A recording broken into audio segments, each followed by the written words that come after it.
Good evening, members. We are going to get started shortly.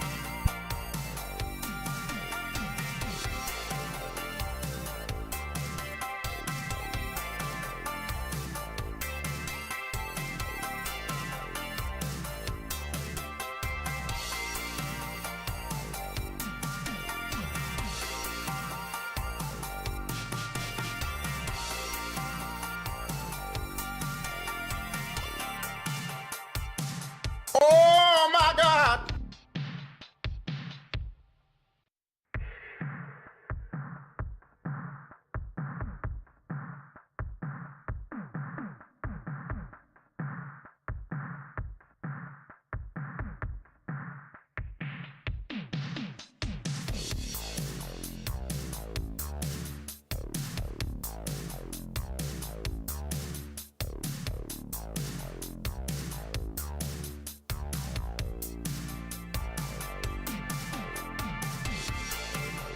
Stars.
Welcome to the Mad Cave, where the old games never fade.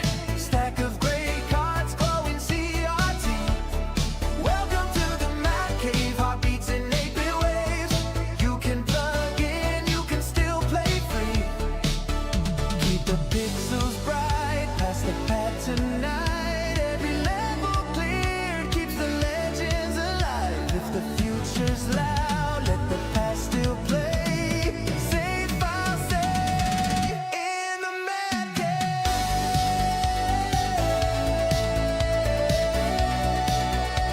In the Mad Cave. In the Mad Cave. Welcome to the Mad Cave.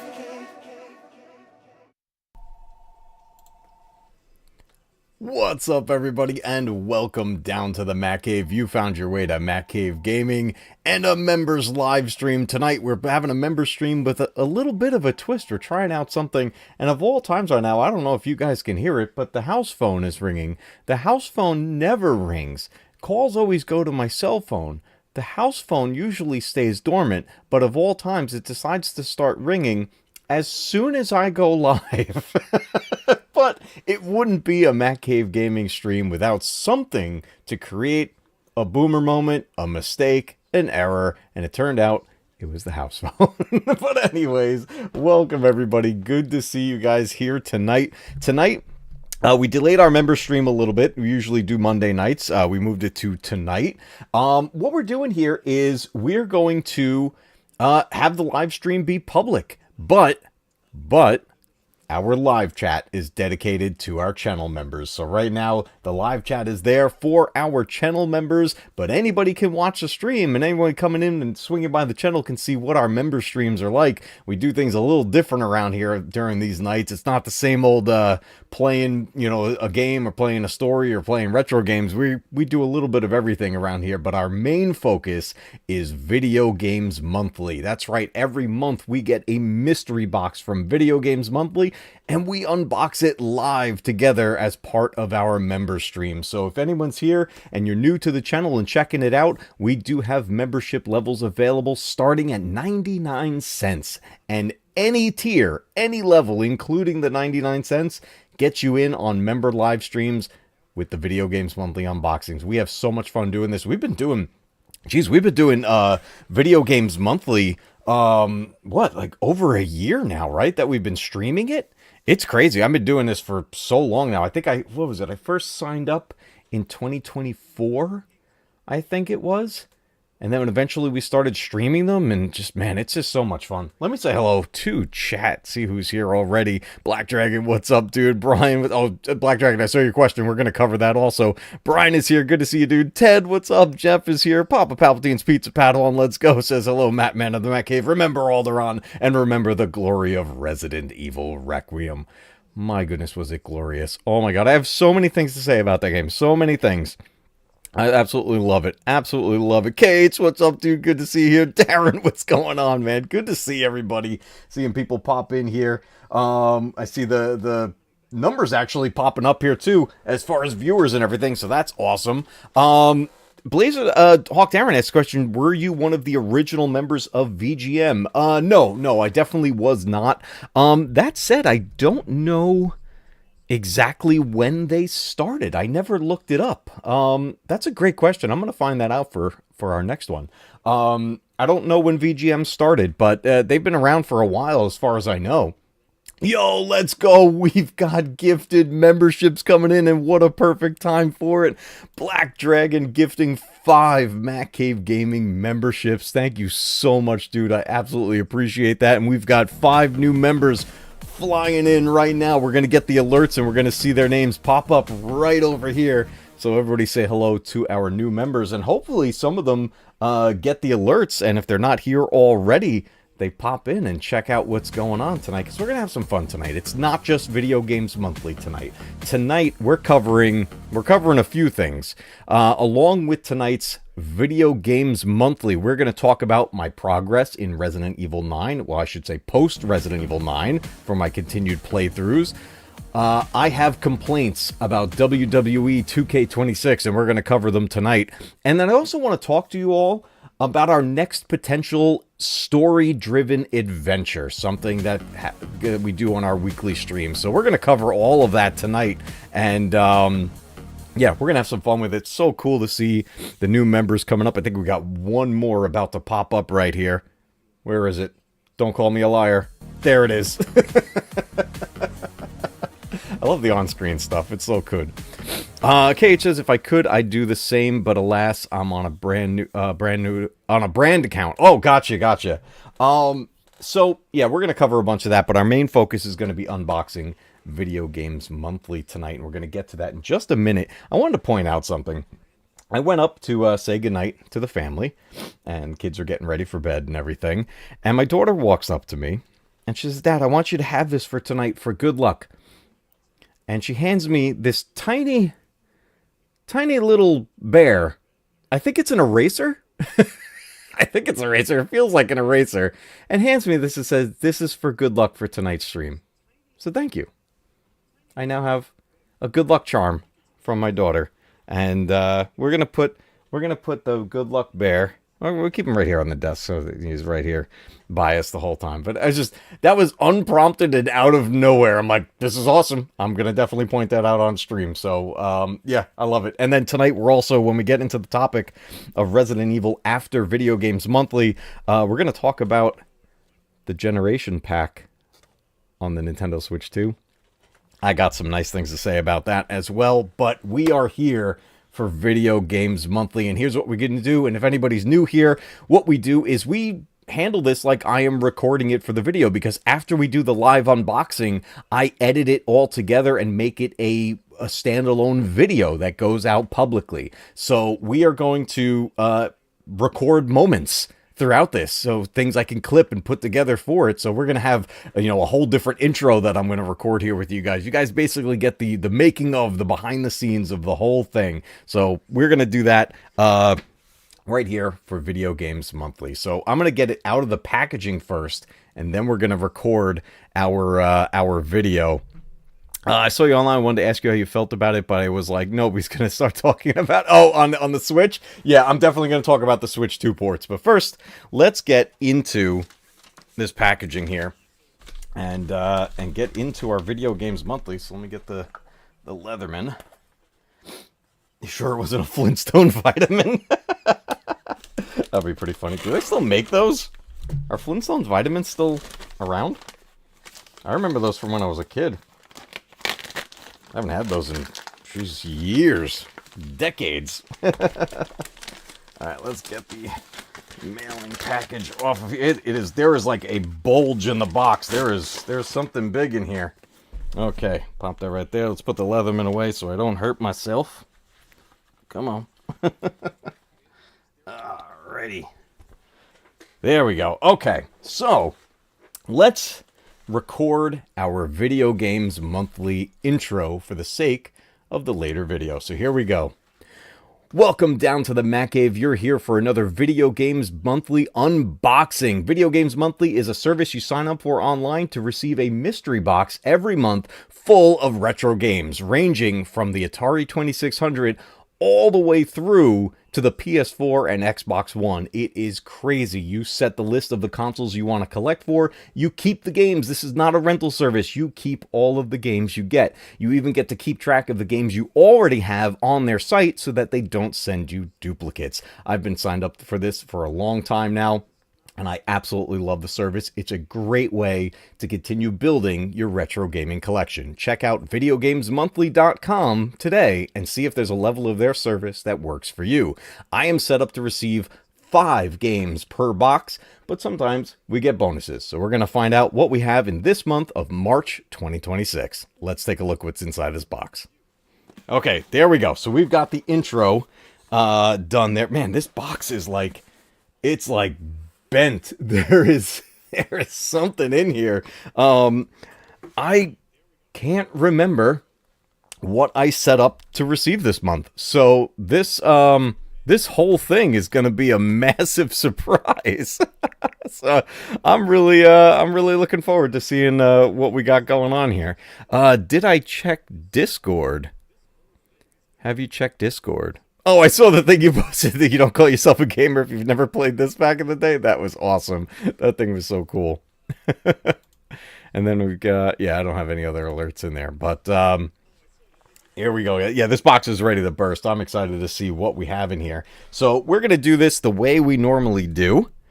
What we do is we turn the box around, we open it up so that I can't see in the box, you can't see in the box, and it's a surprise the whole way through. So guys, let's take care of our Video Games Monthly box of the month, and then after that, we're going to dive into all of our bonus topics tonight. So here we go. I'm actually going to, you know what I'm going to do? I'm going to lose this hoodie, because it's actually hot down here. Today was a really warm day. And it is like super hot down here. So watch, I'm going to edit this together and all of a sudden I'm going to be wearing a hoodie and then not wearing a hoodie. And then maybe back to wearing a hoodie and then not wearing a hoodie. The magic of editing. You can have so much fun with it. All right, here we go, guys. Video Games Monthly. Let's turn this thing around. We're going to open this up and try not to ruin the surprise. Open that up there. Open the flaps like this. And then we have our box right there. All right, I can't see inside. You can't see inside. Let's see if we can find the paperwork first to see if we have any bonus games. Ted's calling for a 2-up. That would be awesome. Imagine there's 7 games in here. That would be awesome. We'll look for the paperwork, and we'll see if maybe we can find the trinket in there as well. So let's head in there and see what we've got. Feel the bubble wrap, and I feel the card. So let's find out, do we have any bonuses this month? Here we go. We've got no bonuses. There are 5 games this month, and we have the social media card here. This is the standard card telling you about the service, and then you can also win extra games by posting things on social media about your mystery box. So that is your standard VGM card right there, which is awesome. We still have 5 games. That's a lot of games, guys. That's a lot of games. Do I feel a trinket? I do not. So let's just get into this. Let's start with, we're going cartridge based right now. What is this? Oh, this is going to be a Sega Genesis cartridge. It's got that extra little extra RAM chip in it, whatever it is. So this might be one of the sports titles. So let's find out what we got. We're starting off with Sega Genesis game number 1 of March 2026. Here we go. We got, oh my goodness, this is one of my all-time favorite games. Oh my god, I'm so happy to have this in the collection. Road Rash on the Sega Genesis. Oh my goodness, this game made by Electronic Arts was one of my all-time favorite games on the Sega Genesis. Also one of my favorites on the PS1. I just recently got it for the Sega Saturn. This game was so much fun. If you're not familiar with Road Rash, it's a motorcycle game. It's a racing game, except all of the racers, they can punch, they can kick, and they can swing weapons to stop their competitors. It is so freaking awesome. There were multiple sequels to Road Rash. I don't remember how many landed on the Sega Genesis, but this one right here, the original Road Rash, was the one that I rented all the time. I never owned it though, but I rented this game so many times that in all honesty, I probably paid for owning the game. But this is, what a start to this month with Road Rash, an absolute favorite of mine and also a massive fan favorite of the 16-bit era, the Sega Genesis time. And this is so awesome. Let's take a look at the condition of the cartridge. The sticker is looking really, really nice. Everything looks real good on there. Front end of the cartridge looking real good too. There's a couple little scratches here on the top, nothing too crazy. And the back end is just like kind of your normal wear and tear of the cartridge. It's really in great condition. The pins, you know, we always got those darker pins, the darker board in the Sega Genesis cartridges, but overall looks really, really nice. This is in great condition. Wow, what a pull. What a start of the box. Road Rash. We may already have our winner of this box. What do you guys think? I mean, should I just like put that on the platform already? Just be like, Road Rash wins. I don't know. We'll put it right there for now and see what else we get here. But man, Road Rash is incredible. Let me catch up with you guys real quick here. Yes, Road Rash is awesome. I might do an unboxing video of a surprise package of Seahawks merch I ordered for 20 bucks. Just don't know if I'll do it live. Dude, that's awesome. Either way, I'm going to check that out. That's great. So you're saying that you like it better than Resident Evil? No. You know what? Maybe it was close, but now Resident Evil has motorcycles because you get that whole motorcycle sequence in RE9. I love it. What a pull. What a pull for our first game. Absolutely love it. Let's see what game number 2 is. More bubble wrap. Okay, what do we got? I got a cartridge. I love when we get mostly cartridges. This feels like a N64 game. Yeah, that's an N64 title. I love adding to my Nintendo 64 collection. I only have so many games for it, and I'm loving that system. For anyone who doesn't know, I did not grow up owning an N64. I played it with friends and family, never owned one. So a first time having an N64 as an adult, and I'm building that collection. So let's see which N64 title we got. What is this? Well, that looks awesome. Top Gear Overdrive. I mean, when you see an image of a racing car with a gnarly smile full of razor-sharp teeth, what can you expect from this game? Is it a racing game? Is it a demolition derby? I don't know. It's rated E for everyone. This was made by Kemco. I don't think I've ever heard of that company. Has anyone heard of Top Gear Overdrive on the Nintendo 64? Not only have I never heard of this game, I've never seen this cover art before. This doesn't look familiar to me at all, which is intriguing, and I can't wait to try this. Let's take a look at the overall condition of this cartridge. The sticker is looking really, really nice. A little bit of scratches on the very top edge right above gear. Nothing bad at all. It's on there nice and firm. The gray on the cartridge is nice and clean. Back end here, again, just normal wear and tear. Really, really clean. The pins, Jeez, these pins look bright. They never show up well on the camera, but they look brand new. This cartridge is in damn near perfect condition. Absolutely love that. We've got some information about Top Gear Overdrive thanks to our friend Black Dragon. Top Gear Overdrive is a racing game released in 1998 for the Nintendo 64 and the sequel to Top Gear Rally. The game has support for high-resolution graphics if used with the expansion pack and features music from the band Grindstone. That's freaking awesome. Okay. I love racing games. I absolutely love racing games. In fact, if anyone's looking for a set of racing videos, I did a set of racing game videos based on the Sega console, from the Genesis to the 32X to the Sega CD. I had so much fun doing that with you guys, and those are some of my favorite videos. But man, I am really looking forward to trying this out on the N64. That is freaking awesome.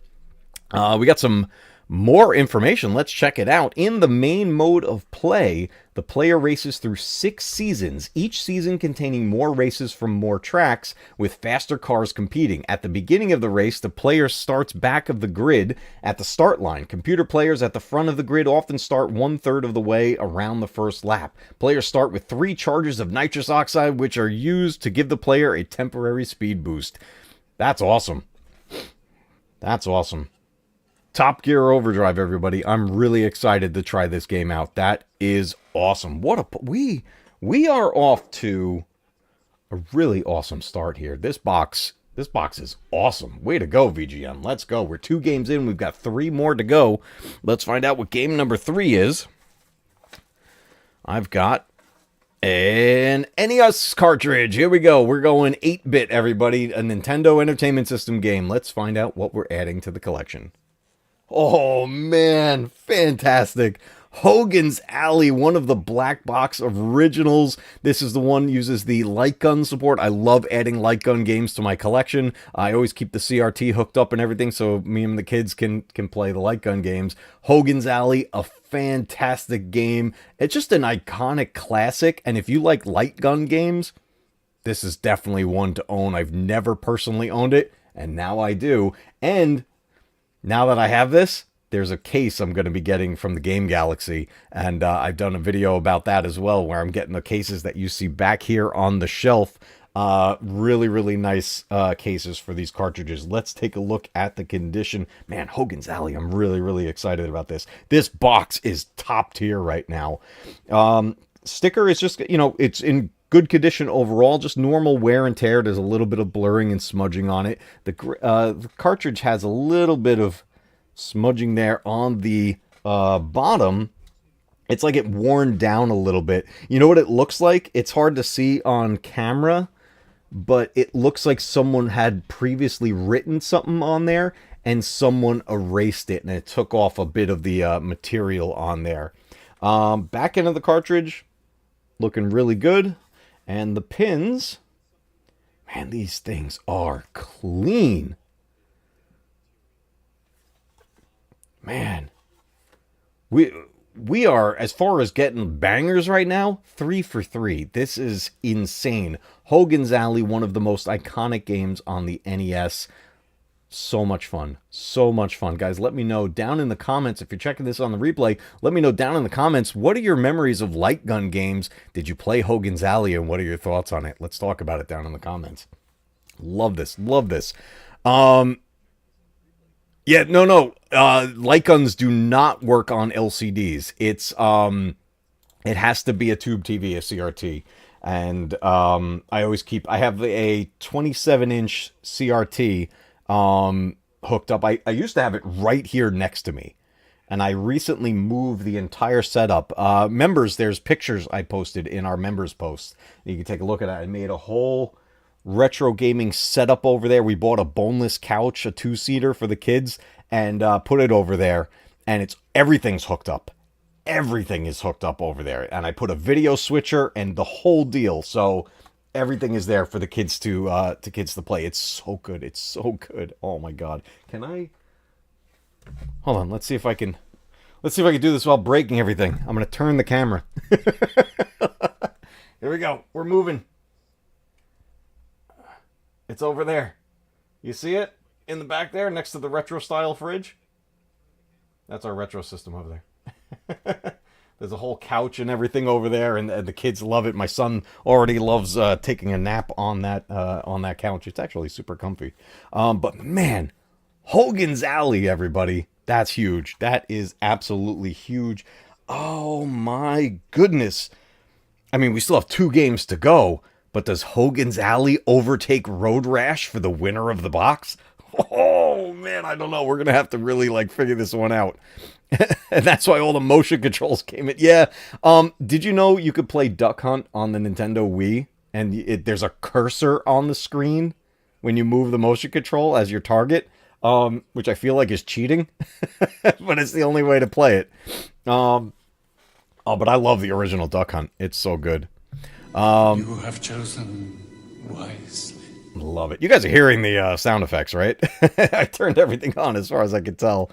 Darren says, cool game so far. I gotta go take care of dinner and other things. I'll see the rest of the reveal later. Awesome, dude. Thank you so much for popping in. I appreciate it. And I can't wait to see your unboxing, dude. I'm looking forward to that. Awesome. This is what an incredible box. I don't even know how we top these. But let's see if we do. We got 2 more games, everybody. And the trinket. I'm not sure what trinket we have. Okay, I feel another NES cartridge. Okay, I think there's a complete in box game in there. All right, let's go with the NES cartridge first. So we got another NES cart. Let's see what we got in the world of 8-bit. Oh, what? I remember hearing about this. Oh my God. Has anyone heard of this? Anticipation on the Nintendo Entertainment System. It's basically like a family style game show / board game. I remember seeing a video. I remember seeing a video about this. Where did I see this? Was it Angry Video Game Nerd?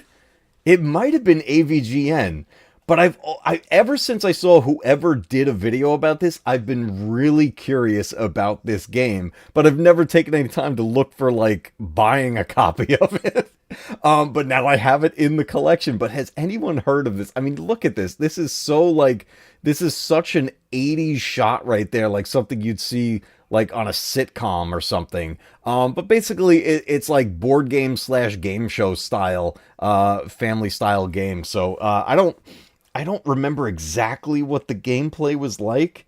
It's been so long since I've looked up anything about this game, but actually I'm really excited to have this in my collection, to try it out for myself, because I love little games like this. That's super cool. Let's look at the condition. The sticker is looking really nice. There is a little bit of like looks like water damage right there on the sticker at the top corner, but nothing bad. The gray portion is looking good. Normal wear and tear. Back end of the cartridge is looking good. Pins are looking all right. There is a little bit of a dirtier spot here, but not a problem. I will use, yeah, you can actually see it there on the camera. I'll be using the 1-Up cards to clean that, and everything will be fine. But man, Anticipation, Nintendo's first video board game. Party fun for all ages. Anticipation on the NES. Very interesting pull right there. I don't think that's one of our winners, but we do have some information here about it. Anticipation is a NES video game published by Nintendo and developed by Rare. The game included multiplayer support for up to 4 players and is considered a game best played with friends rather than alone, though this option is available as well. The game is usually compared to the popular board game Pictionary. Rather than someone drawing an image, though, the computer does, and the first one to guess what the object being drawn will progress on the game board. Oh, that's very cool. I like that a lot. But will it make you shiver with anticipation?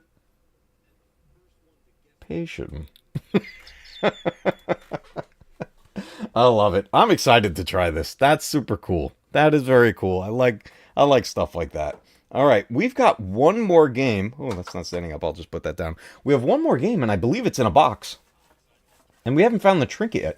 Oh, that feels like a... Oh, hold on a second. I found the trinket. Let's do the trinket first, and then we'll find out what the game is. I think it's a Sega Genesis game in its box, which is awesome. But let's see what the trinket is. I think it's a sticker. It is a sticker. Oh, my goodness. Video Games Monthly Retro AF, and he's got a blaster. Oh, that's a cool one. I like that a lot. Oh, my goodness. That is really, really cool. What is... I'm trying to think of what the blaster looks familiar. Is that from something? Or maybe that's just like a generic one. It really looks familiar.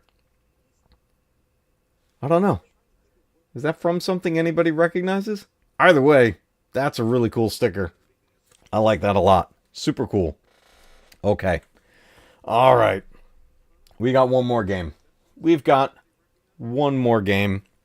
And it is either, based on the type of box, it's either a Sega Genesis game or a Sega Master System game. And either one, I am all for, because I loved my Sega stuff growing up. So let's find out what our final game of March of 2026, our final game of VGM is. Let's see what we got. It is, holy moly, it is a Sega Master System game in its box. And it is an iconic classic, everybody. Afterburner on the Sega Master System. Not only an iconic arcade game, but ported to the Master System. It was ported to the Genesis. And then it had multiple sequels. And it is in one of those iconic grid boxes. This is how all the Master System games looked. It was this white background with the grid. And then you'd have like a little bit of artwork on there. This one actually has more art on it than most do. There's usually a lot of empty space on these boxes. But Afterburner right there, such an awesome game. And I think there's a manual in here. I think this is complete in box, everybody. And then you got some gameplay shots on the back there. This was such a fun game. Before we open it up, let's look at the condition of the box itself. Front end, a little bit dirty. You know, some wear and tear on there. The side is torn. There are rips here. So it is exposed a little bit. Nothing, I've seen a lot worse. But there is a bit of a tear there, and you can hear like the paper got a little crunchy, which means this probably got wet. Hopefully the cartridge is okay. Everything else, back end is looking really nice. Is this complete in box, everybody? This feels like there's a manual in there. Maybe the blaster was the bulge in your box. Oh my god. There were so many cartridges in here. It was pushing the box up. I love cartridge base. We went all cartridge base tonight. Are we complete in box? Oh my god, we are. We are, everybody. Complete in box. Afterburner. Sega Master System. What a win. Let's take a look at the manual. It's a little folded, but it is an original manual. And in all honesty, it's in good condition, everybody. It's in really good condition. It's got the little bit of fold to it, but that's okay. That's okay. I am very happy to have that. And now, let's take a look at the cartridge and see how it is. And this is how all the Sega Master System cartridges look. You just got the black cartridge with the brown top with the title on it. And it's in pretty much perfect condition right there. Top end, looking really nice. Back end, minor scratches, nothing too crazy. How are the pins? Oh my goodness, it looks really good. It looks really, really good. This is in great condition. Oh man, you missed these carts? I love these ones. I don't know what it is about these. They're so plain, but I love them. And I don't know what it is. I just have always been in love with these cartridges. It might have been because I didn't have a Master System growing up either. My cousin had it, but I saw my cousin all the time. We were practically brothers.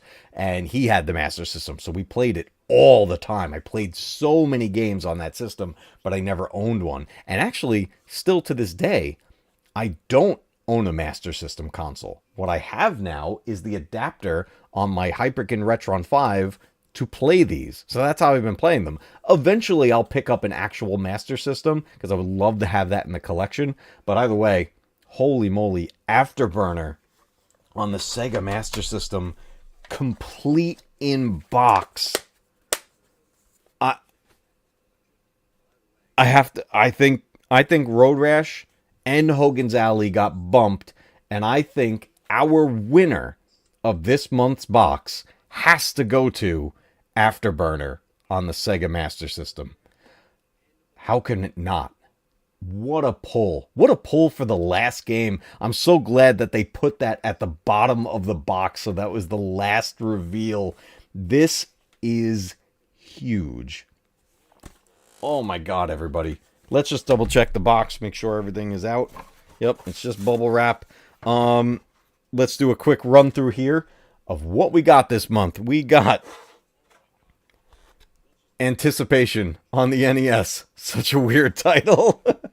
We got on the Nintendo 64 Top Gear Overdrive. Really excited to try this out. We got Hogan's Alley, the light gun black box classic on the NES. Really looking forward to getting the case for that.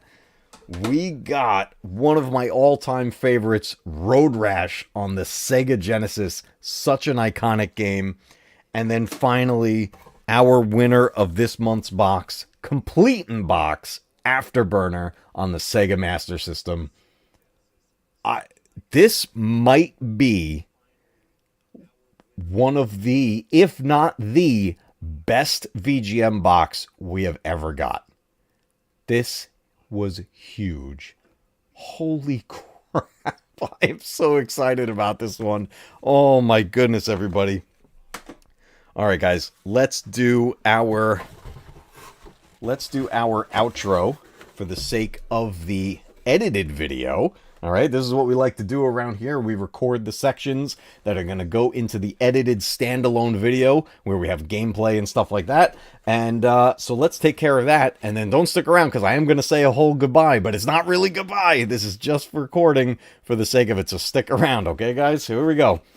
There you have it, Video Games Monthly for March of 2026. We had a heck of a run of games in here, all cartridge-based, all bangers. It is freaking awesome. What are your thoughts on Video Games Monthly? Let me know down in the comments. Is it a service you'd like to sign up for yourself? Let me know. What are your favorite games from these retro consoles? What are the things you'd like to see arrive in your own VGM box? Remember, VideoGamesMonthly.com is where you go to take a look at their different levels of service and see if there's one that is right for you. I am so excited, and this is probably one of our best VGM boxes that we have ever got.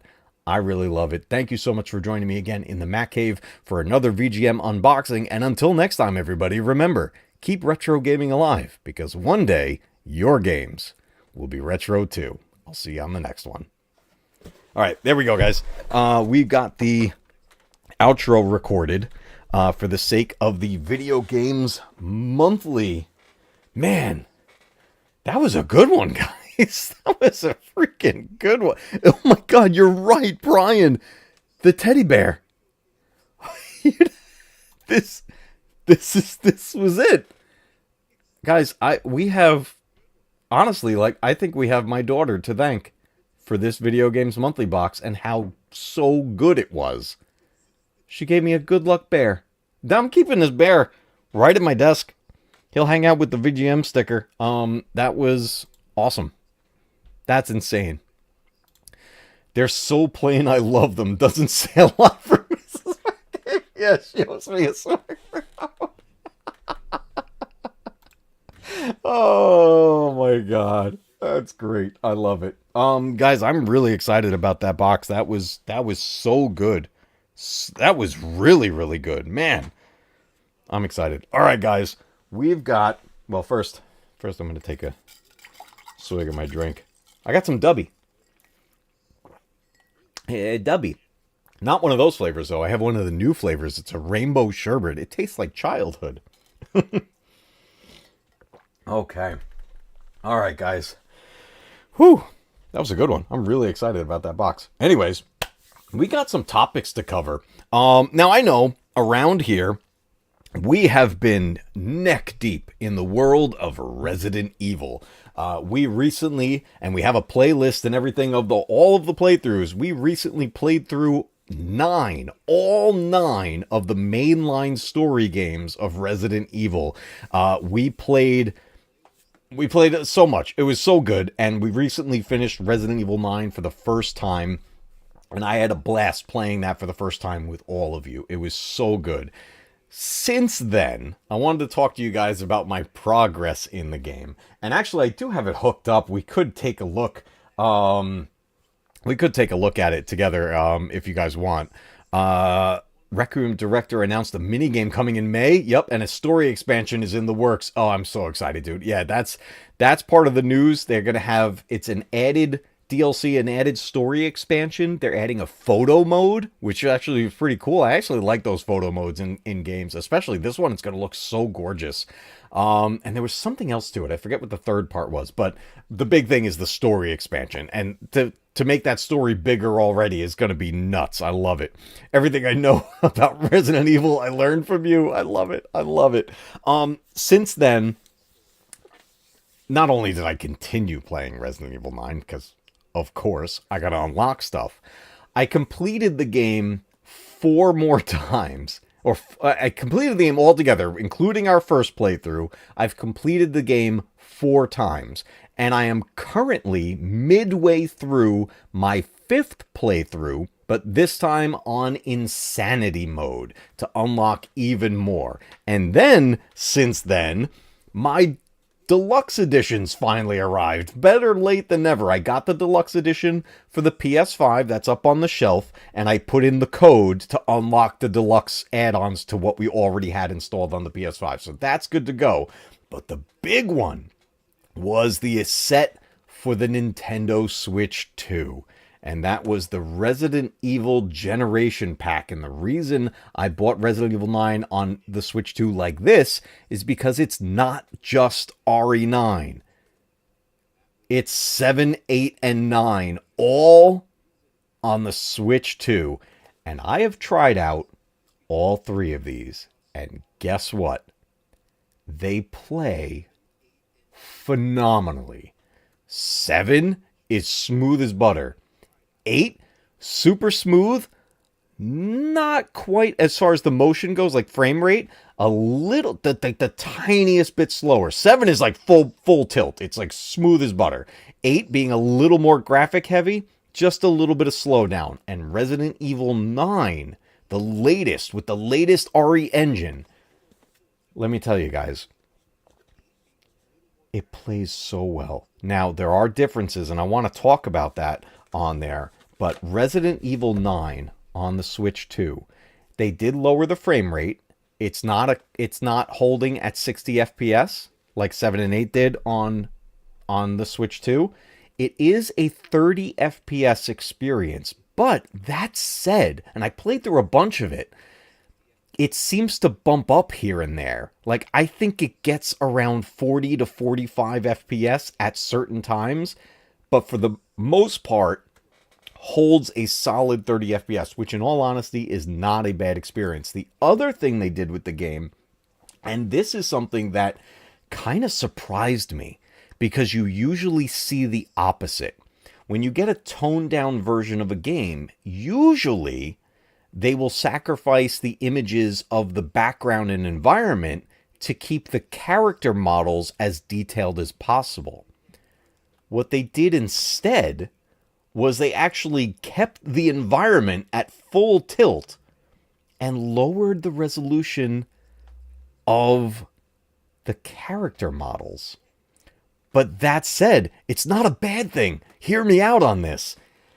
The character models were so well done and so highly detailed that when they lowered them, they still look incredible. Now, the big difference you could see is in their hair. The hair doesn't have that, like, every strand detail the way you see on the PS5 and the PC version and all that. That detail's reduced, and you can see it especially in the edging. But skin texture and clothing textures look great. So the big sacrifice they made was really to the hair effects, and I think a little bit of the shading. That's what I noticed so far. And then on top of that, they lowered the frame rate down. It's not holding at 60 FPS. It is a solid 30 FPS with occasional bumps to what feels like somewhere around 40 to 45 FPS. So either way, playing this on the Switch 2 is an incredible experience, especially in handheld. Oh my goodness, I tried it in both. Guys, it's so good. If you have a Switch 2 and you're a Resident Evil fan, in all honesty, the Generation Pack, get all three, because guess what? These aren't the Cloud Editions. The Cloud Editions of 7 and 8, and then the RE2 Remake and RE3 Remake Cloud Editions played like hot garbage on the Switch, and on the Switch 2, because it's cloud games. They sucked. These are direct ports, and it is awesome. So I am thrilled with this. The other thing to know about this is that they are game key cards. So here's the deal with that in case you're not familiar with them. They are a physical cartridge. There's some information on these, but these max out at 64 gigabytes. So there's very limited data on this. It's mostly a download, but you still need the cartridge in the system to play the game. So it plays like a physical copy of the game. There's a lot of people I know that hate these game key cards. In all honesty, as a physical game collector, I don't mind them too much because I still need the card. Do I wish everything was on the card? Absolutely. But with this and how big these games got, I'll take what I can get. It's the closest thing I can get to a physical copy of it. But the fact that the latest entry in the Resident Evil franchise, Resident Evil Requiem, plays so well on the Switch 2, I am blown away by this. And I can't wait to beat it again on the Switch 2. So super cool. I wanted to show you guys this. Such a nice set, the Resident Evil Generation Pack on the Switch 2. Super cool. I highly recommend it. Let me catch up with chat. I saw somebody popping in here. David, what's going on, dude? Like, definitely glad you're here. You dropped a like. That's awesome. Love RE9. Dude, it was so good. It is so good.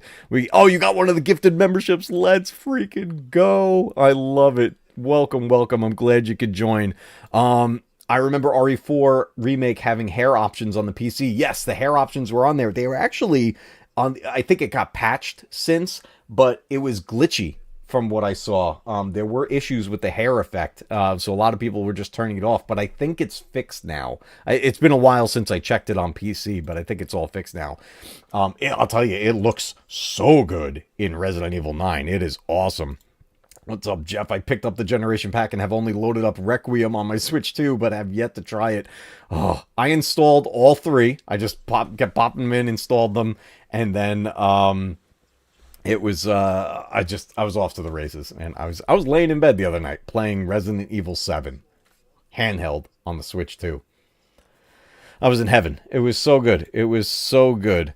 Just to notice, the Generations pack is only available through March 31st. Oh my god, really? This is a limited release? Holy crap, everybody.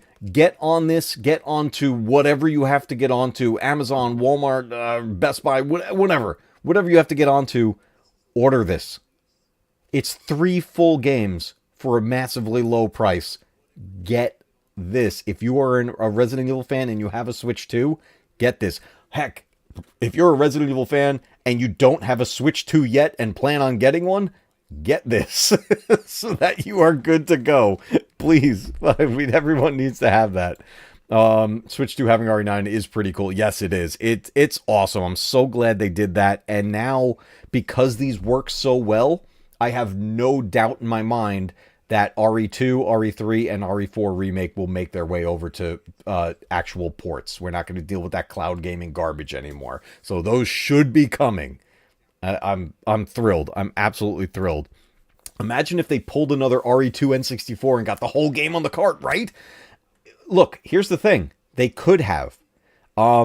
These are 64 gigabyte cartridges. There are larger ones, but they are expensive. That's the thing. That's why Nintendo did what they did with these. It was to keep the production costs down.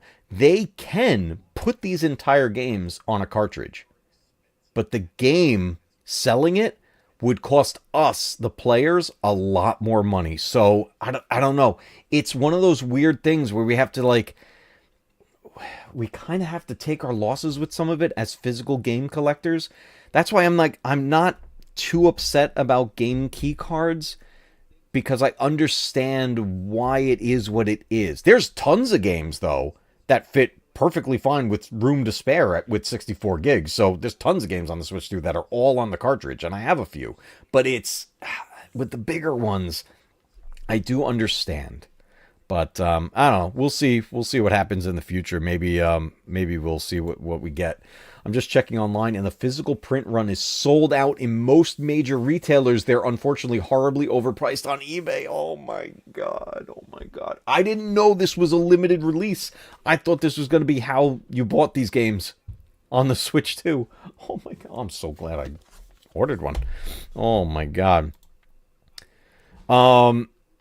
Yeah, they only offer 64 gigabyte carts, but that's the thing. There is, not that they made any for us to have, but they are out there. Nintendo can have a supply of larger cartridges with larger space, and they could fit these all on there. It's just, it came down to cost. That's really what it came down to. So, in a way, like, I'm not defending Nintendo. Look, Nintendo makes a lot of bad choices in the gaming industry. But this one, I kind of understand it. I kind of understand it. Now, that said, if they were like, hey, we'll give you the full game on the cartridge, but it's going to cost this much. If it's Resident Evil, I'm probably going to buy it. Look, there's going to be buyers for them if they ever went that path, but they would be limited. So, cost-wise, it's not, and business-wise, it's not really worth it to them to do that. So, I don't know. Maybe down the road, someplace like Limited Run Games will do that. Will release the larger cartridge physical releases of games. That could be fun. That could be pretty cool. I've looked up a couple of creators playing RE9. Like you, they love RE2, but are saying RE9 is surpassing that. Dude, okay, we have to talk about that. I was going to make a video. I'm still going to make a video about it, but you guys get the preview of it. Okay, this is, those of you that have been here a long time, you know very well that not only is Resident Evil 2, the original Resident Evil 2 I'm talking about, Resident Evil 2 is not only my favorite game in the RE franchise, it's my favorite game of all time. Now, with that said, my top 3 games of the Resident Evil franchise, the whole franchise, the main lines, the extras, all of that, right? My top 3 has always been in the following order. My favorite, Resident Evil 2. Number 2 comes in RE1. And my third was RE3 Nemesis. The original games, guys. The originals. I'm sorry. My apologies. Original RE2 is number 1. RE1 Remake, the 2002 remake from the GameCube, is number 2. And then number 3, my top 3, is original Resident Evil 3 Nemesis. Those were my top 3 games. After now having played 4.5 playthroughs of Resident Evil 9. Resident Evil 9 has made it into my top 3, everybody. It's in my top 3. And it pains me to say this. I bumped Nemesis. My top 3 is now RE2, RE1, RE9. This game blew me away. I can't believe how good it is. That it's just insane. I'm a big RE2 fan. Was literally one of the first Resident Evil games I played, but this RE9 is truly making me like a bit more. You know what it is? It's, for me, 9 Requiem is making RE2 even better. That's the thing. That's what's making it so great. 2 is still my favorite and always will be. And the fact that it just got better because of 9, I'm blown away. Like, it's a dream. It feels like a dream. But that's the thing. Yeah, it had to make it into my top 3. It had to. It's just so good. Japan got 2 generation packs for the 30th. RE2 remake, RE3 remake, and RE4 in one box, and then the 7 through 9 in another box, both for PS5. Unfortunately, those are Japan only. I bet that other collection is going to pop up for the Switch 2 in North America and other locations. That'll be the next thing to come out. I guarantee it. That's what they're going to do. Look, this was a success. This is a huge success. Not only is it a nice collection, the games work. They work well. So it's a success. They're going to do it. They're definitely going to do it. 4.5 playthroughs, man. I'm only on my second, dude. It's so good. I'm so good. You're on your 4th playthrough? Nice. I finally read the manual for 2 and found out answers to my Leon questions. Let's go. Guys, if anyone is unaware and you haven't been over there yet, Ted over at Ted's Nerd World is playing the Resident Evil games for the first time. He finished the original RE1. He's up to the original RE2. He played through Claire A, and he's on Leon B. I got to catch up on your replays, Ted. I promise I will. I am so thrilled that he's playing through those. Next up, he'll be playing RE3 Nemesis, and then eventually working his way into the remakes. I'm so excited for him. So excited. Yes, so many callbacks to RE2 and 9. Not only that, there were callbacks to throughout the series. Like, mostly RE2, but holy moly, the callbacks were incredible. I actually posted in our Discord, I shared a video, somebody pointing out the Easter eggs, or at least all the Easter eggs they found. Really, really good watch. I highly recommend it. There was a lot of fun Easter eggs in there. Is remake of 2 better? Ted asking the questions. Okay, Ted. Like anything else, it really comes down to your own personal preference and your own personal opinions, right? For me, the original Resident Evil 2 is better.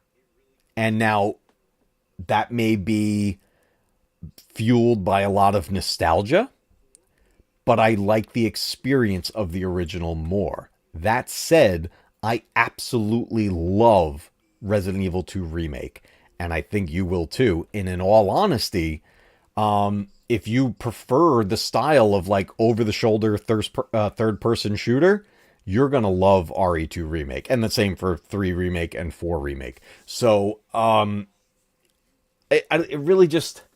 This is why I'm so glad you're playing the original first, because one of the biggest things that is so enjoyable about the remake, really with any remake when it comes down to it, is that you're familiar with the original, and now you're seeing the changes, the updates, the upgrades, and that's part of the fun. So I'm really excited for when you get up to that. It's such a good experience. I really, really love that.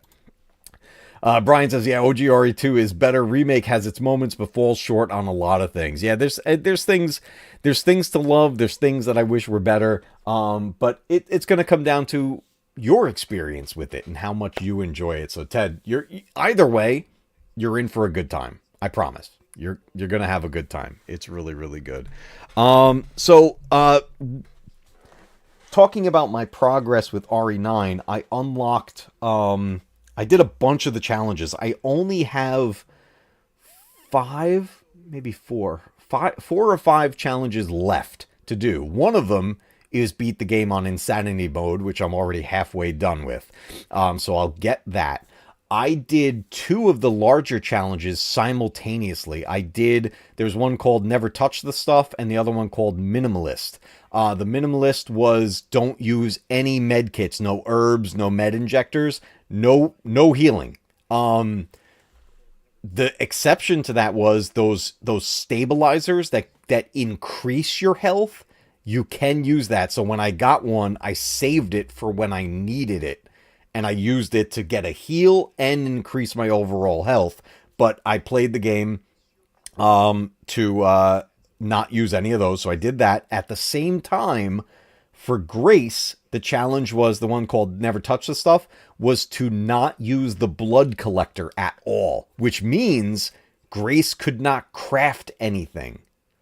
So I did that simultaneously, both of those in the same playthrough, and got tons of points, which gave me more than enough to unlock infinite ammo, which I now have on my insanity run. So this was so huge, and then I ended up having leftover points for other things, and now when I beat it on insanity mode, I'll have enough points to unlock the rocket launcher. And then from there, the other challenge I got to do is beat the game in under 4 hours. My fastest time, and I took a picture of it. My fastest run so far, this was on playing on standard classic when you use the ink ribbons. And my fastest time so far, hopefully we can, come on now. Come on, phone. Okay, there we go.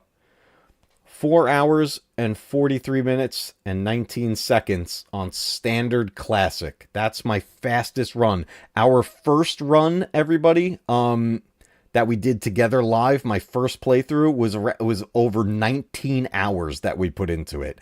My second run, I shaved 7 hours off of that. And then my third run was this. Actually, this might have been this was my fourth one. My third run was on casual. That's how I did the bigger challenges that don't use the blood collector and don't use any heals. That was my third run doing the casual run. And then my fourth run was this one where I became so much more familiar with the map, the layout, and knowing where all my items were. I'm starting to learn my direct path for everything. So now I know I'm going to get the under 4 hours. I know my plan. So that my next push after the insanity run, I'm not doing it on the insanity run. My 6th run will be the speed demon and get that. And then I'll have enough points to unlock everything else in the game, and I will have 100% of the game. So I'm hoping to be at 100% by my 7th or 8th run of the game, which is wild. There's trophies to get on the PS5. There's achievements on Steam, all that stuff, and Xbox and everything. So that's all the same idea. But I will be unlocking all of those. I will platinum this game on the PS5. And I'm psyched. But I wanted to share with you guys my progress. Since we all were together for that first playthrough, I put a lot of time into this game the past weekend. And it was wild. It was freaking awesome. Okay. Insanity mode. Let me put it this way. You know the starting scene when you first play as Leon and he's going through the streets when that like outbreak is happening out in the streets? There are blister heads there. Yeah, very beginning of the game, blister heads. So that's what insanity mode throws at you right away. But I'll tell you, I'm playing with infinite ammo and unlocked weapons. There are a whole bunch of weapons to unlock and they are awesome. It helps so much. So much. So I highly recommend unlocking the weapons, and if you can unlock infinite ammo, then do the insanity mode. and it's very, very doable, especially if you're familiar with the layout and know where you're going. That said, there are different items in different areas. There are more antique coins. I don't know why. I don't know what the extra antique coins are for, but items are placed in different places. It's almost like playing Master Quest on Zelda. Things are rearranged. So definitely doable. Definitely doable. Nice. I did Speed Demon Minimalist and never touched the stuff in one go. That is awesome. Holy crap, dude. That is great. That is freaking great. So was there a missing stream of you getting to RPD, or has YouTube played it? Wait, what? No, there's no missing streams. It's all of them there. We have what do we have? Six. We have 6 streams altogether. One of them, the third stream. Oh, this is what YouTube did, by the way. And this hit a couple other people too. And I don't know what it is yet. They won't tell me. Our third live stream, the one that I titled "She's Back and I'm Terrified," got age restricted. So here's the deal. An age-restricted video has very limited or possibly no monetization to it. If there's any, there's not much because there's not a lot of ads that go onto it.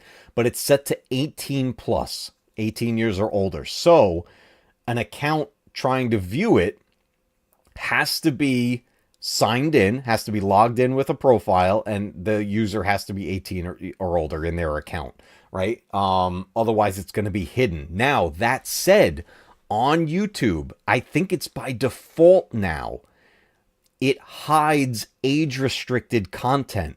You have to turn that off, and I don't remember how to do that, but there's a way to do it so it doesn't filter out the age-restricted stuff. So if you are not seeing that stream, there's it's because of the settings on YouTube. So just make sure you're not blocking age-restricted videos, and it will be there. It'll be all set there. But yeah, I'm not the only one that got hit by that.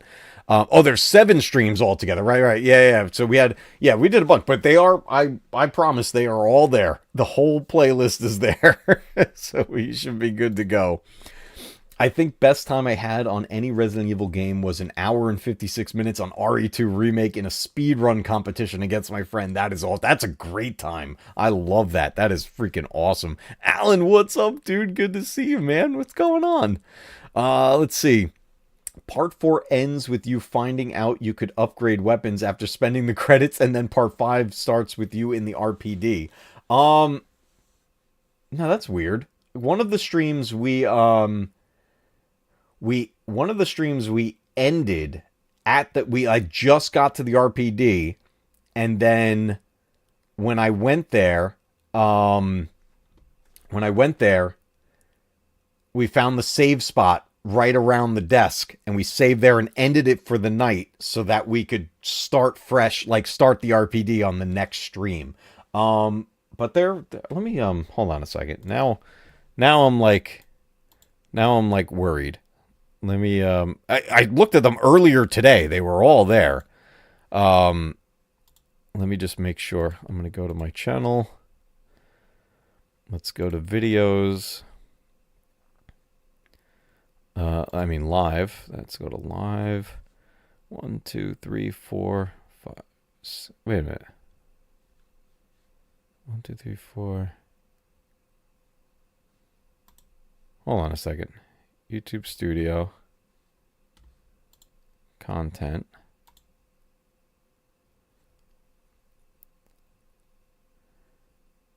One, 2, 3, 4, 5, 6.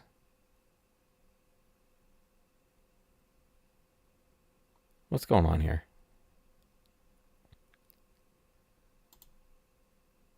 Part 1. Part 2. I labeled them in the description. Part 3 is missing.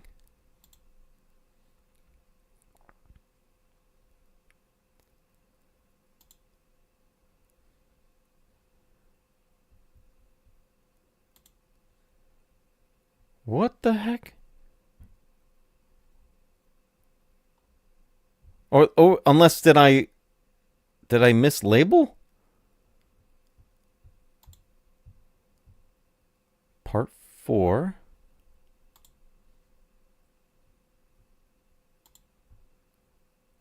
Oh no, part 3. It's right here. Hold on a second. I'm okay. Oh, am I an idiot? Hold on a second.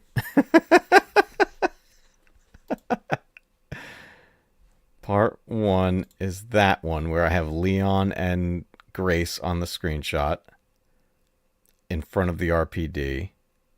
Okay, and then the second one is this, the scariest Resident Evil. That's part 2. Okay, then She's Back and I'm Terrified is part 3. That's the one that got age restricted. Then part 4 is Welcome Back to Raccoon City. Then part 5 is Leon's Homecoming. That's the RPD, Leon's Homecoming.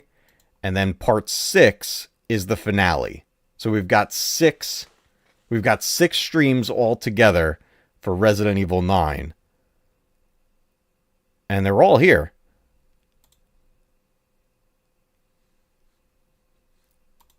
So we should be good.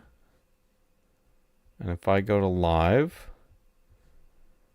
Rec Room is here. Is the scariest? She's back. Welcome back to Raccoon City. Leon's Homecoming. Time to finish this. Yeah, it's all there. In your follow-up playthroughs, have you seen Tofu? No, but I heard about it. Who was it? Brian, was that you in the comments that mentioned Tofu? I was talking to somebody in the comments about that. Yeah, I heard he like peeks around a corner or something like that. I gotta find him. I really want to check that out. I'm jumping into my Road to Resident Evil 9 playlist to make sure I've got all of them in here. 1, 2, 3, 4, 5, 6. Yeah, these are all there. Yeah, so it's all in the playlists. If you're not seeing any, it might be being blocked by YouTube's like age settings or something like that. But they are all there. They're all public. Everything's there.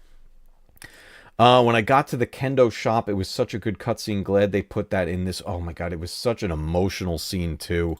That was such a crazy moment. Yeah, Tofu was a fun Easter egg. The Remakes Generation Pack, I'm calling it right now. Yeah, they're definitely going to do that. It has to. They have to do it. But anyways, that's my progress update on Resident Evil 9. So you guys know where I'm at with it. So the next thing I want to cover with you guys, it's weird that part 4 ends where it does then. Because part 4, we ended at the RPD. Right? Was that part 4? 1, 2, 3, 4. We ended at the RPD. Let me see. I'm just jumping ahead. Yeah, we did the motorcycle.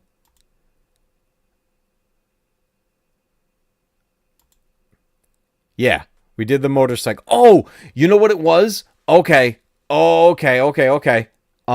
Yeah, there's 6 in the playlist. There's 6 streams for Resident Evil 9. I know what happened here. That night, we tried in the middle of the stream, we got the alert that WWE, what a segue, WWE 2K26 had installed and was ready to play because my pre-order went live at midnight that night. So what we did was we saved on RE9 and stopped for the night for Resident Evil 9, and we tried out 2K26. Here's the thing. That entire section of 2K26 got copyright claimed. So I edited it out of the video. So there is a slight jump cut. The cream of the crop! Nobody does it better. There is a slight jump cut because I edited out the WWE 2K26 portion. So that's why it looks a little weird at that moment. But speaking of WWE 2K26, I have complaints and I'm going to air them out right now.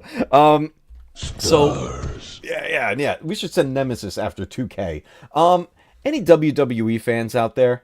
Did you get WWE 2K26, the latest entry in their video game series? I was pretty excited for it. In fact, because my son and I play them all, he collects all of them. We have all of them. And every time out, what I do is I would buy the best edition of it with all the stuff for multiple reasons. One, I want all the content. And yes, it gets expensive. This one in particular was incredibly expensive. In fact, I bought it twice. I bought it twice. One for me, one for my son. So we could both have all of the extra content. And normally, in past releases, when you bought the Crazy Edition, it would come with, I forget what they called it. It was like the accelerator or the booster. Whatever it was, you basically went into the options of the game and it asked, do you want to just unlock everything? Like unlock the roster. So all the legends, all the hidden characters, you could just unlock them right out of the gate. And otherwise, you have to grind through the game, earn points, and unlock them that way. I don't have enough time to play these games, and they're yearly releases, so I don't have enough time to play them that way. I would love to grind through the games. I wish I had the time to do that, but I don't. So I would buy the Crazy Edition of the game and get the booster or the accelerator, whatever it was, and I would just unlock the roster. And then now all my favorites are there. Like, my favorite wrestler of all time is Bret the Hitman Hart.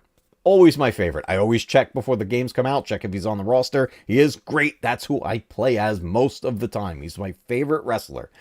And usually I'd have to use the booster and unlock him because he's one of the legends. I'm like, okay, great. Money well spent, in my opinion. And then I have all the modes. I could set up my universe modes and do all the stuff and make it the way I want it to be. So 2K26, same thing I wanted to do. I bought the Crazy Edition, the Monday Night Wars Edition, as everything. Not only is there not a booster, there is not an accelerator, there is not a way to just say, hey, do you want to unlock the roster? Yes or no?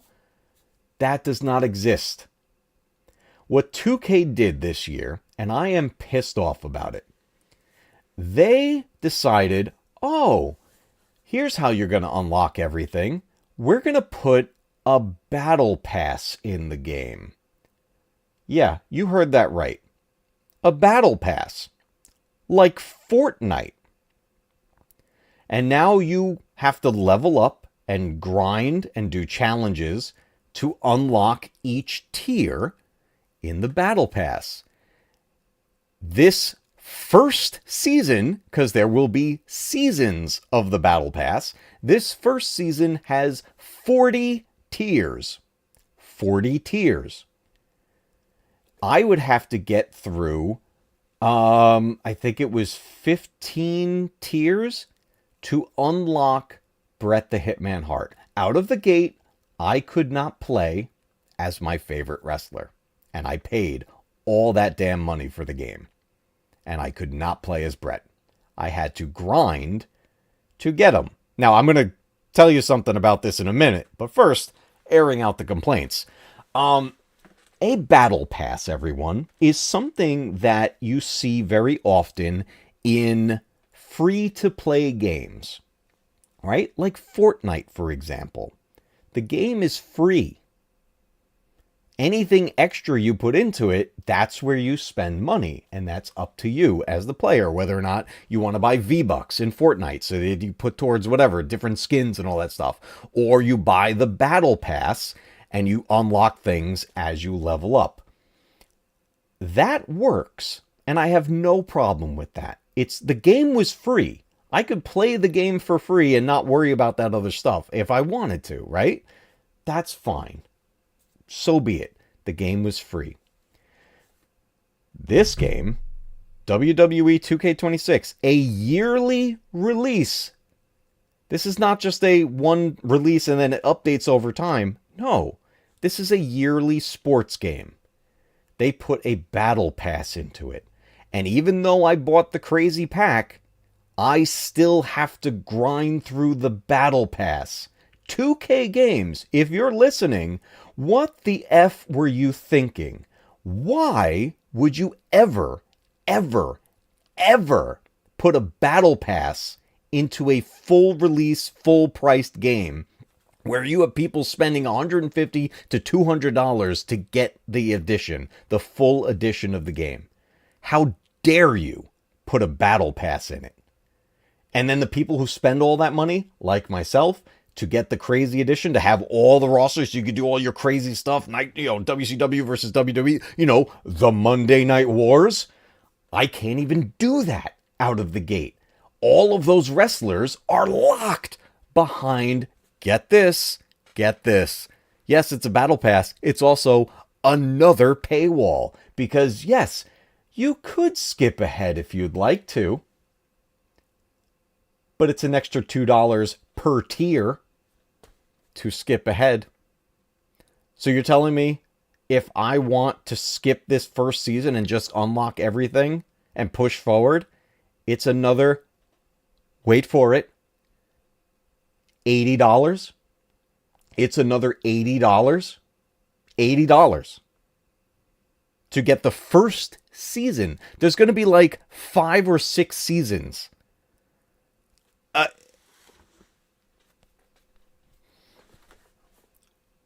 2K, what the hell is wrong with you? At this point, this is my last WWE game. I'm not buying any more 2K games. 2K26 is the final purchase I am making from 2K. Like, all of 2K. Screw them.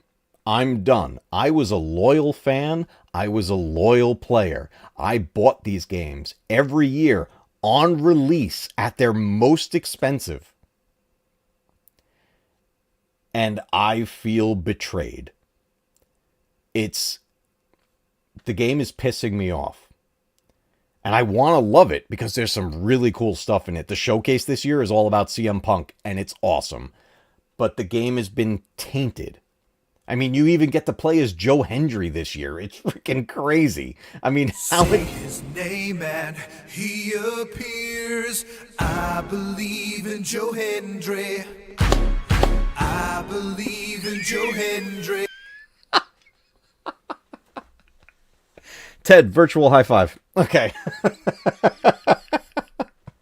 Look, there's some really cool stuff in the game, but they screwed us over. They screwed us all over. Look, if you're someone who has all the time in the world and you could just grind through the game and it doesn't matter because you have nothing else to do ever, great. This game's for you. I don't have that time, and most people don't. It's just insane what they did. They screwed over every fan, every player of this game. It is the most ridiculous thing This is like EA level of insanity. Remember the debacle with the original release of EA's Battlefront 2? Star Wars Battlefront 2 at the beginning? Holy crap, I was there for it. That was a mess. They eventually fixed it and it got better. Thank goodness. I don't know if 2K is going to do the same. I don't think they will. I think greed won. I think they were like, yeah, give us $200 for the game, but also give us $80 a pop per season if you want to bypass the battle pass. So I'm done. I'm absolutely done with 2K games. They are never getting a dime from me ever again. I hate them. I hate them now. Now, I do have some good news about this.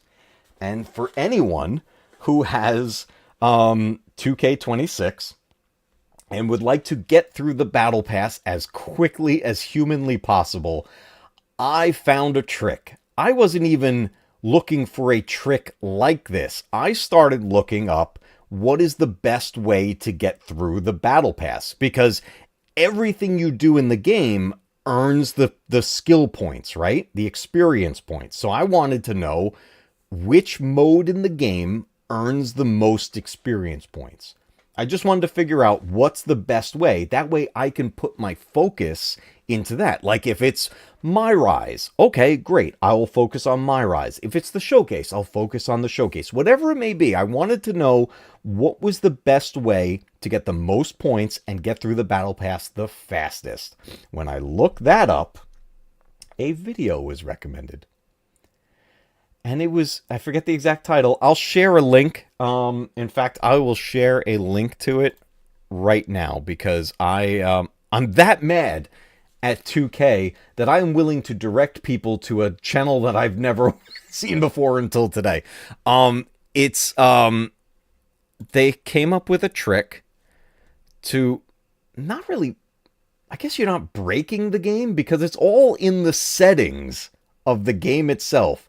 They tweak the settings of the game so much to a point where you could do repeatedly rematch after rematch after rematch of a match and win in seconds and repeat, rinse and repeat over and over. And basically, timing wise, real world time, you could unlock the entire battle pass within an hour or less. And I tested it and it worked. In less than 30 minutes, I unlocked half the battle pass doing this. Let me just grab my history here real quick. Now, the guy talking in this just says a couple of interesting things. Don't mind that, but I am going to grab the link to anyone who has 2K26 and wants to try this and get through that battle pass fast. There's the link to the video. It's titled WWE 2K26 How I Unlocked the Whole Ringside Pass in Just 1 Hour. You follow the steps. You make all the same exact adjustments they made in there. The only change I didn't do an underground match. I just did a one-on-one because I didn't need anything crazy. Basically, you adjust all these settings so that the computer player is as weak as they could possibly be. And then you choose a super powerful wrestler that you play as and go against a much weaker opponent. In my case, and they use it as an example in that video as well, I played as Brock Lesnar. Specifically, 2013 Brock Lesnar, which you unlock in the showcase. And I faced Stephanie McMahon. And what you do is, after you have adjusted all these settings, you start a one-on-one match, turn off entrances, turn off all that stuff so you get to the match as quickly as possible. The bell rings, you walk up to Stephanie, you hold R2 and press circle or whatever the equivalent button is on your system to grapple, and you do a facing your opponent standing submission hold. Put her in the submission hold and just hit the button a couple of times because they're so weak, they submit immediately. Boom, you win the match, hit start, press rematch. Rinse and repeat. Do this for an hour or less, and you will have completed the entire Ringside Pass for Season 1. And unless 2K does something to stop people from doing that, the same trick will work when Season 2 comes out and Season 3. And that is what I am doing to bypass the Ringside Pass. I already did 20 tiers, and I did it in like 27 minutes. So, that's my method. And by doing that, I have now unlocked Bret Hart, Jim the Anvil Neidhart, Andre the Giant, the Ultimate Warrior, British Bulldog. I've got tons of my favorites unlocked already. And there are more to come in the rest of the pass. So I think I got Big Boss Man also, all within those first 20. Because there's other stuff you unlock also. You unlock different customization outfits. You unlock the title belts from different generations. There is... Yes, you got the answer, Alan. Yep, I did get Brett. And let me say this. Even though this is, yes, good news, there's a way to get through this. This thing I was doing, this rinse and repeat, honestly, it's annoying. I've done some grindy things in games in the past. This is one of the stupidest things I've ever done.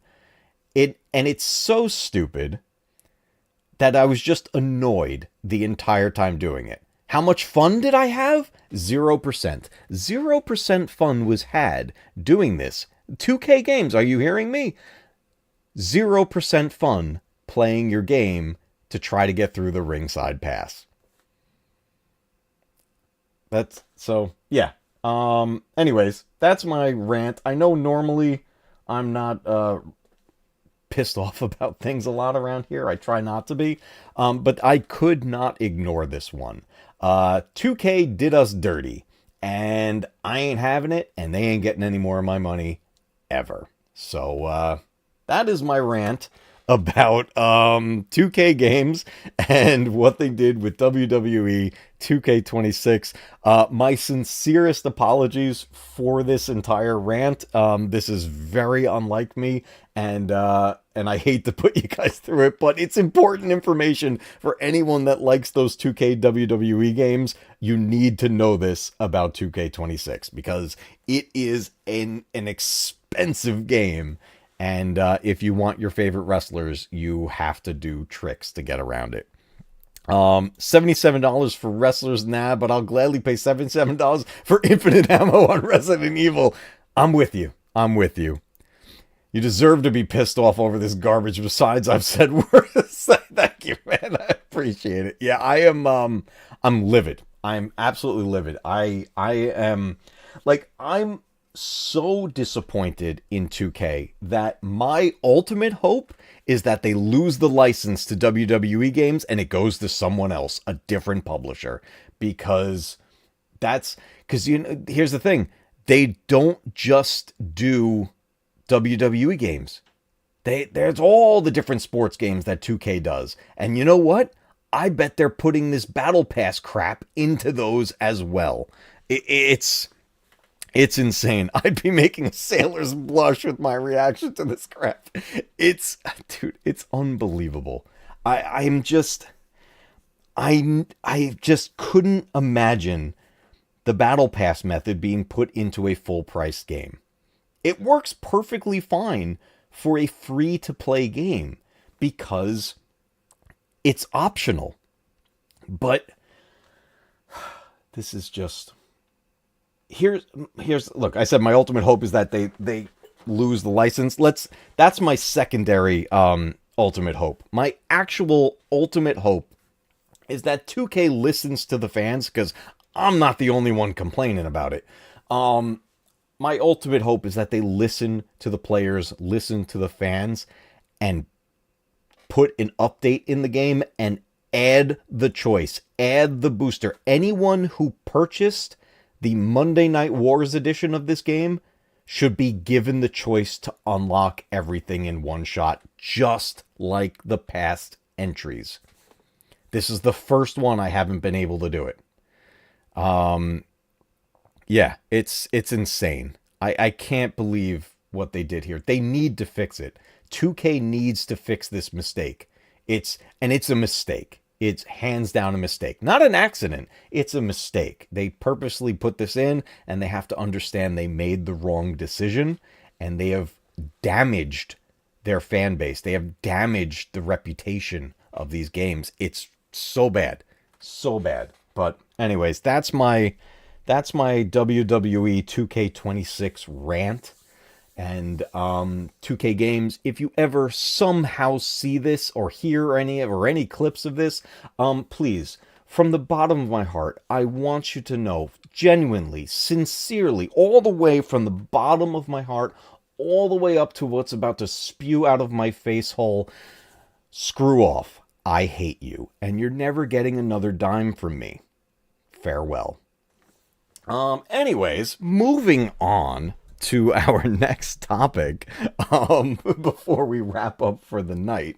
I would like to figure out with you guys, our channel members, what our next story-driven adventure is. I love playing story-driven games, and I like having like a weekly event to look forward to with all you guys. And I've been thinking about a couple of things, and I'm trying to determine, like, do we steer very far away from like the horror genre and try something different. Like next, I don't know if you guys saw, I already have it scheduled. This Thursday we're playing quite the opposite of Resident Evil. We're toning things down and making something very family friendly happen, and we're gonna have a lot of fun. We're gonna play the game Funko Fusion, which has built into it one of the coolest Masters of the Universe games I've ever played. And it's been a while since I picked up the game, so it's going to feel kind of fresh when I jump into it. But you guys are going to have a blast. If you're a fan of He-Man and the Masters of the Universe, you're going to love what we play on Thursday. So that's already pre-scheduled. But that's not really a story-driven game. I want to find something that we can have at least a few streams together to get through the story. Ooh, KH! Firewatch. Ooh. That's a good idea. I have that on, what do I have that on? I either have that on the PS5 or Steam, or possibly both. That's the one where like it's like you're a park ranger. It's a first person like puzzle game.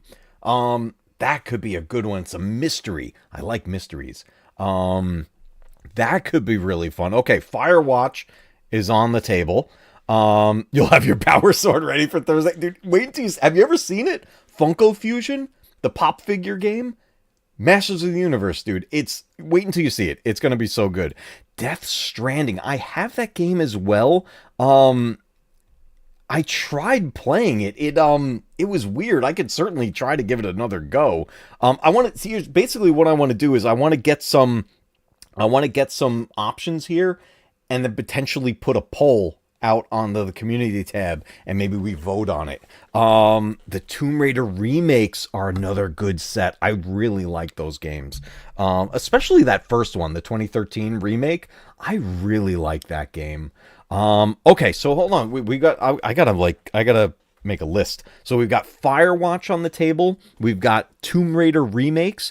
We've got Death Stranding as a possible option there. Okay, I'm really, really liking these choices here. Fatal Frame remake. I didn't know they were doing a remake of that. Wow, if I'm thinking of the right game, that was a game that came out on the PS2, right? The original game. That's been a long time.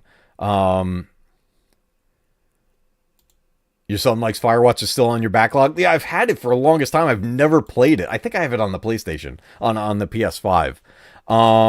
Also might last, although it might not last more than 2 streams. Oh, you know what? In all honesty, that's okay. Shorter games are okay as long as it's story driven, and then that just means we get to play more stuff. I really like that one as an idea. I love the story-driven games. So many good ones out there. Was not a huge on the horror games till last year, but now I play a ton of them. Gotcha. Yeah, so many horror games have amazing stories. Cyberpunk 2077. I don't have that game, but I certainly could get it because it's always on sale now. And I heard after its initial horrible launch that they fixed it. That's the one that has Keanu Reeves in it, right? That could be interesting. Alone in the Dark reboot. Yeah, that's another one we could do as well.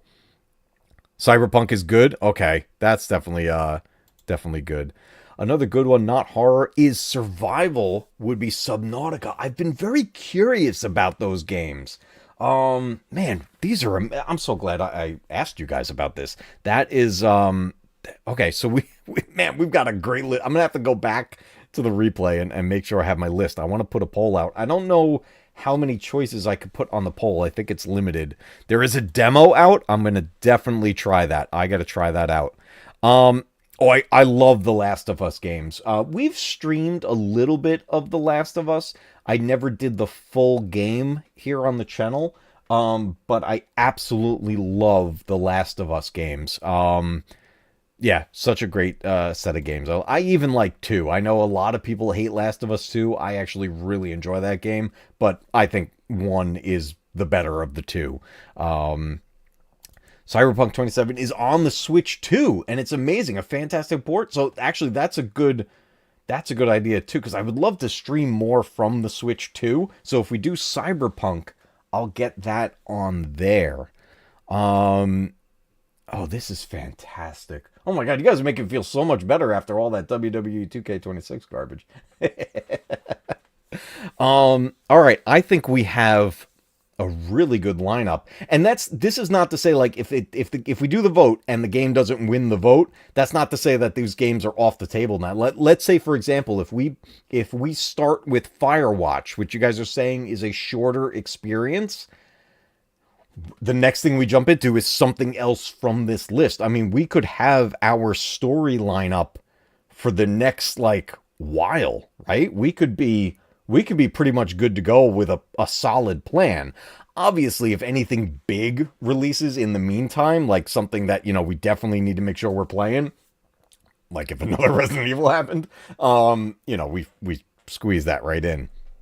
You always make us feel better by making things fun. It's our turn. I love it, dude. Yeah, you guys are killing it right now. I love it. Those are great choices. Absolutely great choices. And I'm glad you brought up Firewatch. I forgot about that. That's been on my back burner for like way too long at this point. Because I remember seeing the teaser trailer for that and going, wow, that looks awesome. And when it came out, I bought it like right away. And then I just didn't get a chance to sit down and play it. And then it just kept working its way into the backlog. So I've had it since release. I've never played it. Man, that's awesome. Ghost of Tsushima, that's awesome. I think I actually have that game also. That is one of my all-time favorite games, and the PS5 edition is often on sale. Well worth it. I think I might actually have it.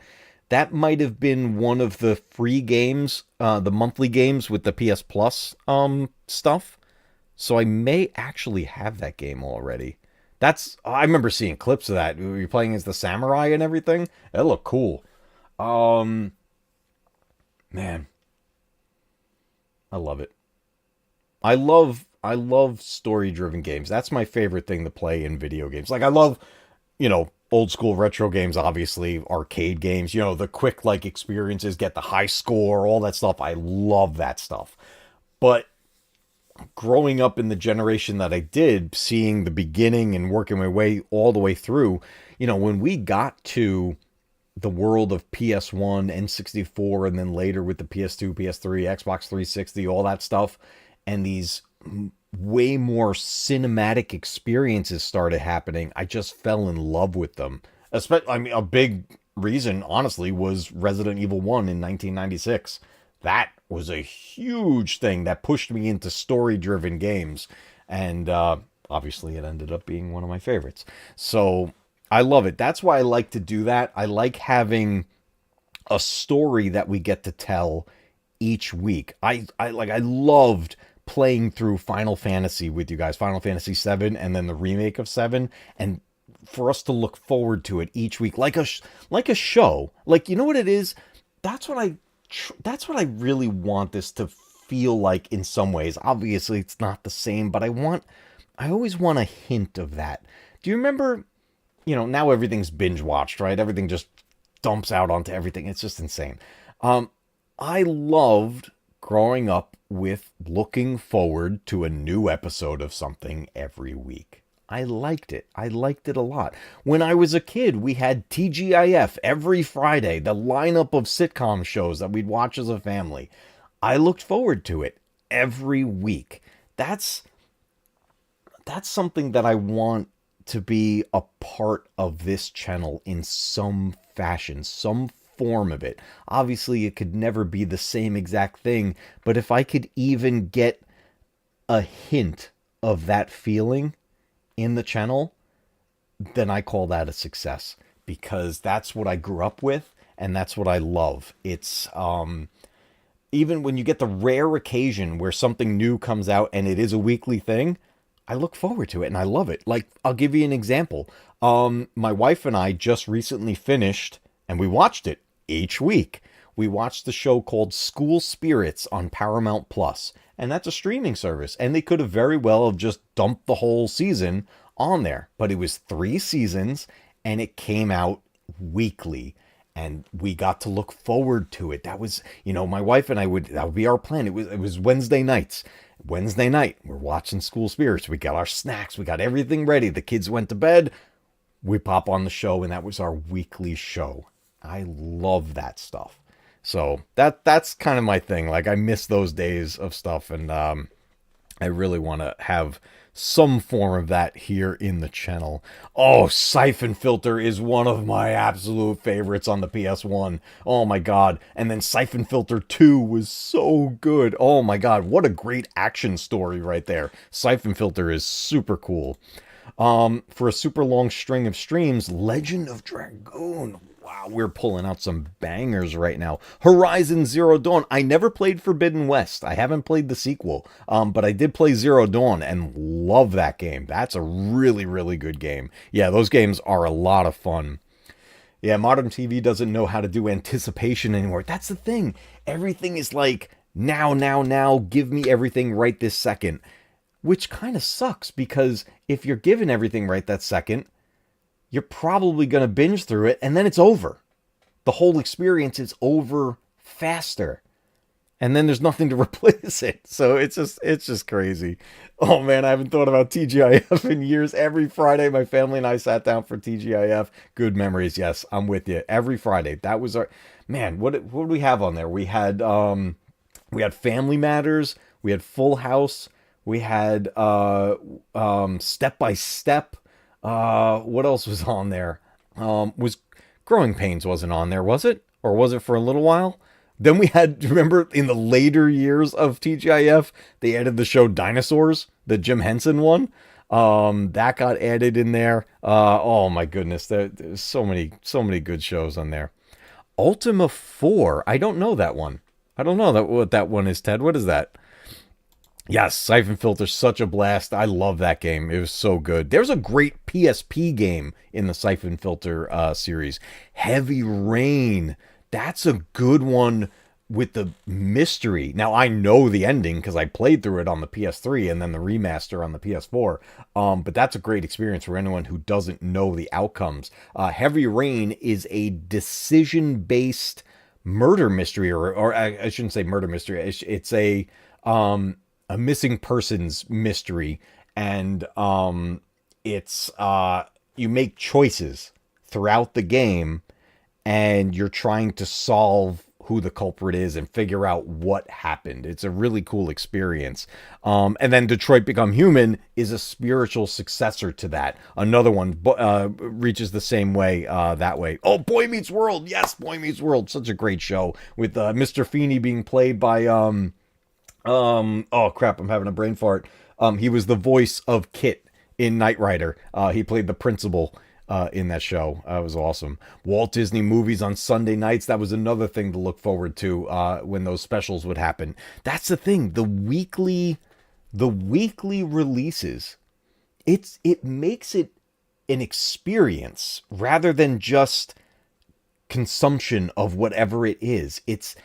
It builds anticipation. It's something to look forward to. It gives you time to think about the episode you just watched and, oh my goodness, what could possibly happen next? It's the build-up. It's the build-up that makes it special. So, but anyways, my whole long rant here, the whole point was, my hope is that I bring an experience to all of you that you can look forward to every week. And that's why I like to have a story-driven game somewhere built in for us to meet together and have a... William Daniels. Yes. Yeah, he was the voice of Kit on Knight Rider, and then, such an iconic voice, and then he was there as the principal in Boy Meets World and played a great character in that show. Man, Boy Meets World, I gotta rewatch that. I haven't watched that in years. I wonder if it holds up. It's funny when you go back to some of these things that you grew up with, and it's like seeing it from a different perspective. You saw it originally as a kid, and then you watch it as an adult, and one of two things usually happens. One, it's nowhere near as good as you remembered, and it's almost like you ruined the experience. But two, sometimes your experience is different in a good way, and sometimes better. Because now, like, I've watched things where it's like, you watch it as a kid, and during the show, you're connecting with the kids in the show, and their their issues, the things they're dealing with. You're connecting with them, and you're not so much paying attention to what's going on with the adults, the parents, and stuff like that. Then you grow up and you rewatch it as an adult or as a parent, and now you're connecting with those characters instead, and it's like watching it for the first time because you're seeing it from a completely different point of view. So I'm wondering how a rewatch of Boy Meets World would do. There was a spin-off, by the way, a few years back, a little more than a few years back at this point. It got canceled. It didn't do well. But it was Girl Meets World. Is that what it was? Girl Meets World. I don't remember if it was actually connected to the original show. It might have been. Like she was related to someone. Maybe she was it Topanga's daughter? Oh, that's what it might have been. Girl Meets World.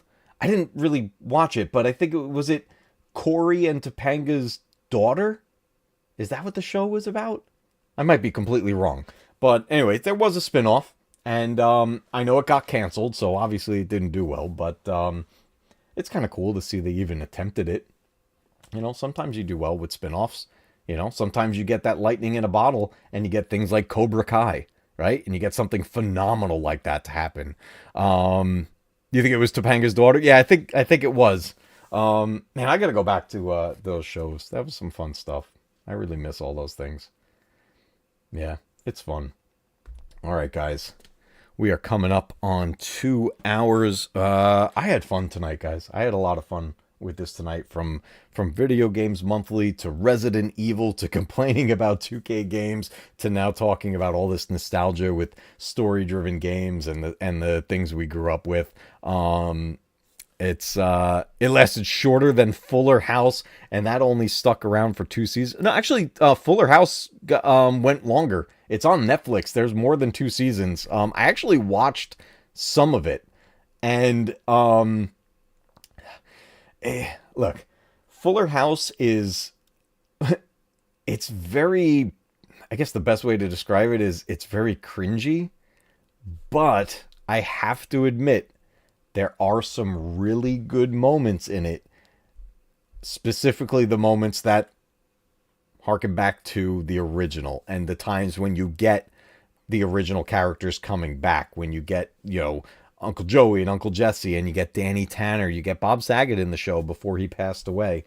When those moments happen, Fuller House is at its peak strength.